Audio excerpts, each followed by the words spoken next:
Today would have been my mom's birthday. She died about 24 years ago. And almost 50 years ago, doctors found a golf ball-sized tumor in her left breast. Back then, breast cancer treatment wasn't good, and if that tumor was cancerous, she was gonna die. I was a teenager living overseas at the time. Got a call from my dad. It was unlike any other call I'd ever gotten from him. My dad prided himself on being a man's man, but on that call, he was crying on the phone, begging for me to come home. I flew back the next week, and we drove, my entire family, in my dad's station wagon to Mayo Clinic. My dad was a carpenter by trade, and during that 6-hour drive, I remember him gripping the steering wheel of his station wagon so tightly that I thought he was going to break it off. Nowadays, there would have been a biopsy of that tumor. My mom would have been quickly in and out of the hospital. But back then, it was a big deal. She was going to be in the hospital for 4 days.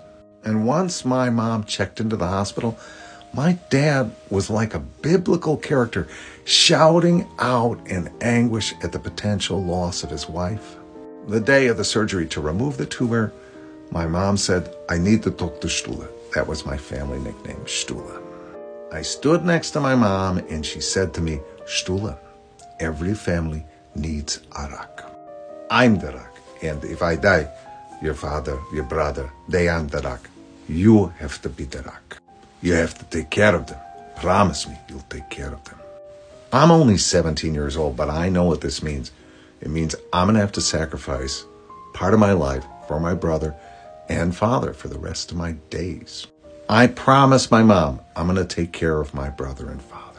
And then she says, "You've got to take care of your father right now. He's going crazy. I can't do it from the bed."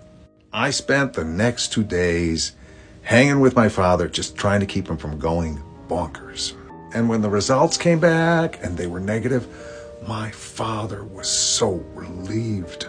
When we drove back home, my father wasn't happy, but he wasn't crazy like he was before.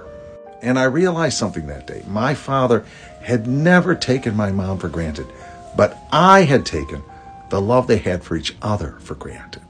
And yeah, part of me was ecstatic my mom was well, but part of me was monumentally relieved because at 17, I wouldn't have to be the rock.